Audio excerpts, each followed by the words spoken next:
بسم اللہ الرحمن الرحیم۔ السلام علیکم۔ سبق شہرت بقایام اور دوام کے دربار کے دوسرے حصے میں نالج وتھ کلندر کی جانب سے خوش آمدید۔ بچوں، آج کے اس ویڈیو میں ہم مشقی سوالات کو حل کریں گے، تو چلیں ویڈیو کا آغاز کرتے ہیں۔ جو انٹروڈکشن تھا ہم پچھلے پارٹ میں کر چکے ہیں۔ مشقی سوالات میں پہلا سوال ہے درج جملے کے شاعر یا ادیب کے بارے میں کہے گئے تھے۔ جملہ لکھا ہوگا، شاعر و ادیب کا نام آپ نے بتانا ہوگا، تو کوئی سمجھا کوئی نہ سمجھا مگر سب واہ واہ سبحان اللہ کرتے رہ گئے۔ یہ جملہ مرزا غالب کے بارے میں ہے۔ اپنی سار بیانی سے پرستان کی تصویر کھینچتے تھے میر حسن دہلوی۔ اس کے قلم نے ایک جہاں سے لڑائی باندھ رکھی تھی، محمد حسین آزاد۔ لیکن چار خاکسار اور پانچواں تاجدار ان کے ساتھ تھے، میر امن دہلوی۔ ایک لکھنؤ کے بانگ کے پیچھے پیچھے گالیاں دیتے تھے، مرزا سرور۔ درج جملے کن بادشاہوں یا مشاہر کے بارے میں ہیں؟ جس کے کپڑوں سے لہو کی بوائے وہ قصاب ہے، چنگیز خان کے بارے میں ہیں۔ اس سرے سے اس سرے تک ایک گردش کی اور چلے گئے، یہ جملہ حافظ شیرازی کے بارے میں ہے۔ رنگ زرد تھا اور شرم سے سر جھکائے تھا، ایرانی بادشاہ دارا۔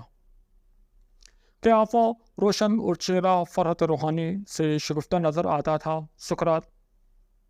ہندوستان کے بہت سے گراں بازیوں اس کے ہاتھ میں تھے، ہندوستان کے بہت سے گراں بہا زیور اس کے ہاتھ میں تھے، محمود غزنوی۔ انہوں نے 17 حملے کیے تھے اور جو مال غنیمت میں بہت سے زیورات لے گئے تھے۔ درج سوالات کے جوابات دیں۔ اب یہ غور سے دیکھیں، مصنف نے بقائے دوام کی کتنی قسمیں بتائی ہیں، وضاحت کریں۔ اب مصنف نے بقائے دوام کی درج ذیل 2 قسمیں بیان کی۔ پہلی ایک ہے کہ روح کا بقائے دوام۔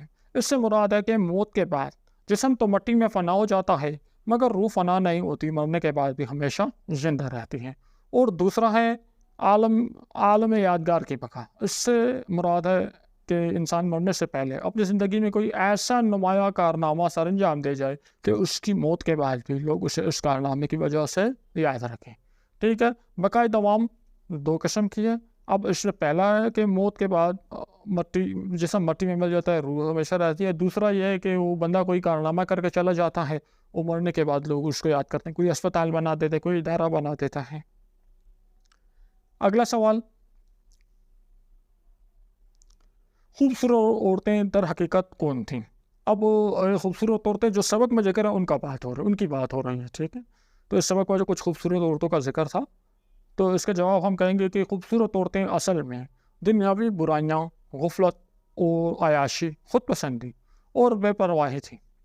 جب کوئی بھی ہمت والا ترقی کی راہ میں سفر کرتا ہے تو یہ برائیاں اسے ضرور ملتی ہیں، اور ان برائیوں میں پھنس کر آدمی اپنے اصل مقصد سے غافل ہو جاتا ہے۔ تو یہ برائیاں جو ہیں، خوبصورت عورتیں کچھ برائیاں ہیں۔ اگلا سوال ہے، ایرانی شعراء کو دربار میں کیوں نہیں آنے دیا گیا؟ ایرانی شعراء دربار میں آنا چاہ رہے تھے، ان کو کیوں نہیں آنے دیا گیا؟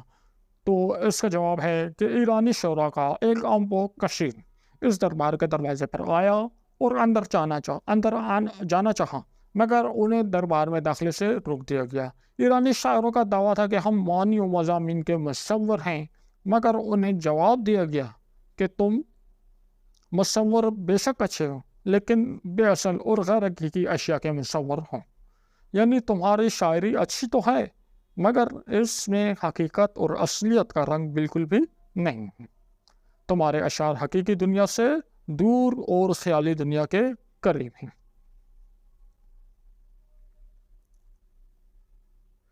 اگلا سوال ہمارے پاس ہے، سلطنت میں میراث نہیں چلتی سے کیا مراد ہے؟ یہ جملہ چنگیز خان کا ہے، جو منگولیا کا ظالم جابر حکمران تھا۔ جب چنگیز خان دربار میں آیا تو خاندانی بادشاہوں نے اس کو نظر حقارت سے دیکھا، کیونکہ چنگیز خان معمولی خاندان سے تعلق رکھتا تھا۔ جب دربار میں کسی نے چنگیز خان سے اس کے باپ دادا اور نسب نامے کے بارے میں پوچھا تو چنگیز خان نے فوراً اپنی تلوار نکالی، جس پر خونی حرفوں سے لکھا تھا کہ سلطنت میں میراث نہیں چلتی۔ چنگیز خان اس جملے سے یہ بتانا چاہتا ہے کہ سلطنت اور حکومت چلانے کے لیے اچھے حسب و نسب کی نہیں بلکہ مضبوط قوت بازو اور جرات مندی کی ضرورت ہوتی ہے۔ اگلا سوال ہے، شیخ سعدی کیا کہتے ہوئے باہر چلے گئے؟ تو جب شیخ سعدی اپنے لڑکوں کے ساتھ دربار میں داخل ہوئے تو مختلف فرقوں کے لوگ استقبال کو کھڑے ہو گئے، مگر شیخ سعدی اتنا کہہ کر واپس اپنے لڑکوں کے لشکر میں چلے گئے کہ دنیا دیکھنے کے لیے ہے، برتنے کے لیے نہیں ہے۔ یعنی دنیا صرف اللہ کی قدرت کے نظارہ کرنے کے لیے ہے، یہ دنیا اس لیے نہیں کہ ہم اس میں الجھ کر رہ جائیں اور دنیا کی رنگونیوں میں کھو کر اپنے اصلی مقصد سے غافل ہو جائیں۔ نیکسٹ اگلا سوال ہمارے پاس ہے، درجیل الفاظ کو الف بائی ترتیب سے لے کر میں نے بتایا۔ الف بائی ترتیب یعنی الف والا پہلے آئے گا، بے والا اس کے بعد میں، جیم والا اس کے بعد میں، جس طرح انگلش میں ہم کرتے ہیں نا الفابیٹک آرڈر، تو یہاں وہ الف بائی ترتیب، اردو میں اس کو الف بائی ترتیب کہتے ہیں۔ میں نے برابر کر کے لکھیں اول لفظ، دیکھو الف سے شروع ہو رہا ہے، اول لفظ تو سب سے پہلے آئے گا، اول لفظ مضبوط ارادے والا، عالی وقار، عالی بڑے کو کہتے ہیں، وقار شان کو کہتے ہیں، تو بڑی شان والا، بلا تعامل، بلا فوراً، تعامل جلدی سے، کیلو کال کرنا، بحث و تکرار کرنا،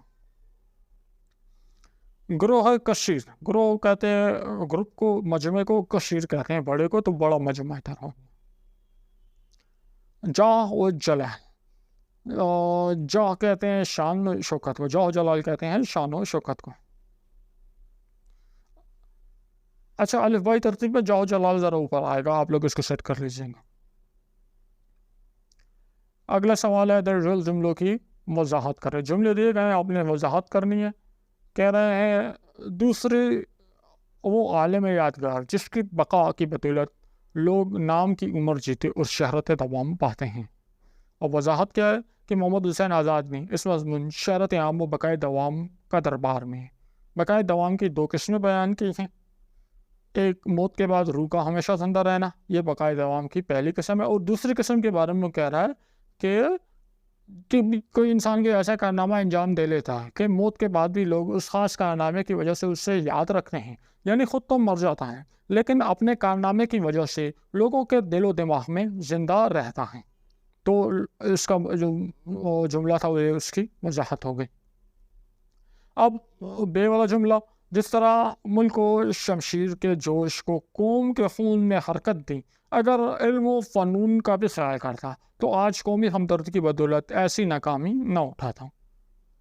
وضاحت ہے، محمد حسین آزاد نے شہرت عام و بقائے دوام کے دربار میں چنگیز خان کا ذکر کرتے ہوئے کہا ہے کہ جب وہ اس دربار میں آیا تو سب لوگ اس کی آمد پہ ناراض تھے، کیونکہ چنگیز خان کے ظلم و ستم کی داستان ہر زبان پر ہے، اس لیے درج بالا جملہ ایک غیبی آواز ہے کہ تم نے جس طرح حکومت کرنے کے لیے قوم کے خون نے ایک جوش و ولولہ پیدا کیا، اگر اس کے بجائے تم علم و فن پر توجہ دیتے، تعلیم کو عام کرتے، تو آج اس دربار میں ناکام نہ ہوتے بلکہ پوری قوم تم سے ہمدردی سے پیش آتی۔ نیکسٹ ہمارے پاس امدادی فعل کی تعریف کریں، سبق میں سے 5 ایسے جملے لکھے جن میں امدادی فعل آیا ہو۔ امدادی فعل ہم کہتے ہیں انگلش میں ہیلپنگ ورب، یعنی جو فعل کی مدد کرے اس کو امدادی فعل کہتا ہے۔ امدادی فعل کسی بھی جملے میں 2 فعل اکٹھے، جب 2 فعل اکٹھے آ جائیں تو پہلا فعل اصل فعل ہوگا اور دوسرے فعل کو کیا کہیں گے؟ امدادی فعل کہیں گے۔ امدادی فعل اصل میں فعل کے ساتھ مل کر پرزور انداز میں بات کو مکمل کر دیتا ہے۔ سبق سے کچھ مثالیں میں نے کلیکٹ کی ہیں۔ لنگڑاتا ہوا گیا اور کرسی پر بیٹھ گیا، سب نے ایک ایک راہ پکڑ لی ہے۔ اب دیکھیں، لنگڑاتا ہوا گیا، کرسی پر بیٹھ گیا، بیٹھنا ایک فعل ہے اور گیا جو ہے یہ اس امدادی فعل ہے۔ سب نے ایک ایک راہ پکڑ لی ہے، بے شمار لڑکوں کا غل مچاتا چلا آتا ہے، مجھے صلاح دی ہے کہ ایک نقاب منہ پر ڈال لو، انہوں نے مجھے سوتے سوتے چونکا دیا۔ یہ اس سے کچھ مثالیں تھیں۔ اگلا سوال ہمارے پاس ہے، اپنے کسی دلچسپ خواب کا احوال لکھیں۔ تو کوئی بھی خواب آپ لکھ سکتے ہیں، مثال کے طور پہ خواب دیکھ لیں۔ یہ تو انسان روزانہ خواب دیکھتا ہے جو اکثر یاد نہیں رہتے، مگر کچھ دلچسپ خواب ایسے ہوتے ہیں جو یاد رہ جاتے ہیں۔ ایسا ہی ایک دلچسپ اور مبارک خواب میں نے جمعہ کے شب دیکھا۔ خواب کچھ یوں ہے کہ میں سفید احرام باندھ رکھا ہے اور بہت سے لوگوں کے ساتھ میں بیت اللہ کا طواف کر رہا ہوں۔ اس کے بعد میں نے مقام ابراہیم پر 2 نفل ادا کیے اور حجر اسود کو بوسہ بھی دیا۔ پھر منظر تبدیل ہوا، میں اپنے گھر ہوتا ہوں، میرے رشتہ دار آ کر مجھے حج کی مبارکباد دے رہے ہیں۔ یہ میرا بہت دلچسپ اور مبارک خواب ہے، مجھے امید ہے خدا پاک اس خواب کو جلد ہی شرمندہ تعبیر کرے گا۔ تو اس طرح سے آپ کوئی بھی خواب لکھ سکتے ہیں، ذرا دلچسپ ہو اس میں، ٹھیک ہے، مختصر لکھا دلچسپ لکھنا، تو یہ ہو گیا آپ کی ایک مثال ہو گئی۔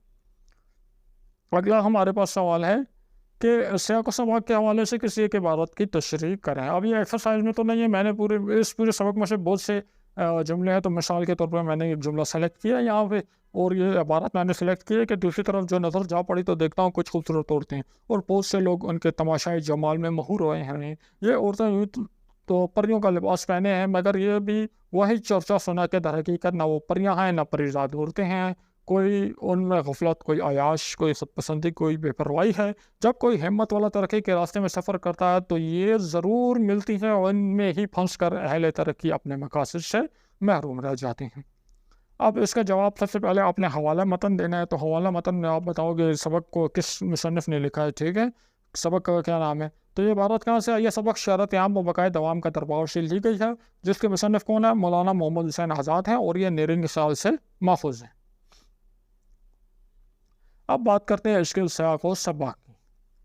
تو سیاق و سباق شرط عام بقائے دوام کا دربار مضمون میں مولانا محمد حسین آزاد نے دنیا کی مشہور شخصیات اور ان کی وجہ شہرت کا ذکر کیا، اور اس تذکرے کو ایک خواب کے روپ میں پیش کیا کہ پہاڑ کی چوٹی سے شہنائی کی آواز آ رہی ہے، سب لوگ آواز کی جانب بڑھ رہے ہیں، جہاں راستے میں کچھ خوبصورت عورتیں بھی نظر آئیں جو بظاہر پریاں معلوم ہوتی تھیں، مگر حقیقت میں دنیاوی برائیاں تھیں۔ یہ سیاق و سباق تھا، یعنی جو عبارت ہم نے لیا اس سے پہلے اور بعد میں کیا بات ہو رہی تھی، اس سیاق و سباق کہلاتی ہے۔ اب آگے آ جاتے ہیں تشریح میں۔ تشریح میں جتنے بھی جو مشکل الفاظ استعمال ہوئے ہیں ہم ان کے آسان الفاظ استعمال کریں گے۔ تو سوال میں دی گئی عبارت کے ابتدائی حصے سے لی گئی ہے، جب مصنف کے بقول وہ خواب میں ایک بلند و بالا پہاڑ کی چوٹی پر دنیا کی مشہور شخصیات کا ہجوم دیکھتا ہے جو بقائے دوام کے دربار کی طرف بڑھے جا رہے ہیں۔ مصنف کہتا ہے کہ ان لوگوں کو دیکھنے کے لیے جب میری نظر دوسری جانب اٹھی تو چند حسین و جمیل عورتوں کو دیکھا جو پریوں کے لباس میں ملبوس تھیں، اور بہت سے لوگ ان کی خوبصورتی کا شہر میں مبتلا ہو کر انہیں مسلسل تک جا رہے تھے۔ یعنی غور سے دیکھنے پر معلوم ہو کہ یہ خوبصورت عورتیں نہ تو پریاں ہیں اور نہ پریوں کی اولادیں ہیں، بلکہ یہ دل فریب حسن کی مالک عورتیں اصل میں لاپرواہی، عیش عشرت اور خود پسندی ہیں، جنہوں نے حسین عورتوں کا روپ ڈھال لیا ہے۔ اور دنیا کی زندگی میں جب بھی کوئی شخص اپنی محنت اور لگن کے بل پر آگے بڑھنا چاہتا ہے تو راستے میں اس سے ان برائیوں سے بھی واسطہ پڑتا ہے، اور یہی برائیاں اس کا راستہ روک کر اسے ترقی کے اصل مقصد سے دور لے جاتی ہیں۔ مصنف سمجھانا یہ چاہتا ہے کہ انسان دنیاوی لذتوں اور گناہوں میں ڈوب کر زندگی کے اصل مقصد کو بھلا دیتا ہے، اور ناکامی دوال اس کا مقدر بن جاتا ہے۔ تو اس کے ساتھ بچوں ہمارا یہ آج کا سبق اپنے ختم پہ پہنچا۔ ایک نئے سٹائل میں آپ کے لیے ریکارڈ کیا، آپ نے کمنٹ سیکشن میں ہمیں ضرور بتانا ہے آپ کو یہ نیا سٹائل کیسے لگا، کیا آپ کو کوئی فائدہ ہوا ہے۔ اگر آپ کو یہ ویڈیو پسند آئی ہے اور اس لیکچر سے کچھ فائدہ ہوا ہے تو پلیز ہمارے چینل کو سبسکرائب کر دیں، اس ویڈیو کو زیادہ سے زیادہ لوگوں کے ساتھ شیئر کریں۔ کوئی بات ہو، کوئی سجیشن دینا چاہیں، کوئی ڈیمانڈ کرنا چاہیں لیکچر کی، کمنٹ سیکشن میں آپ بتا سکتے ہیں۔ نیکسٹ ویڈیو میں ملاقات ہوگی، اپنا خیال رکھیے گا، اللہ حافظ۔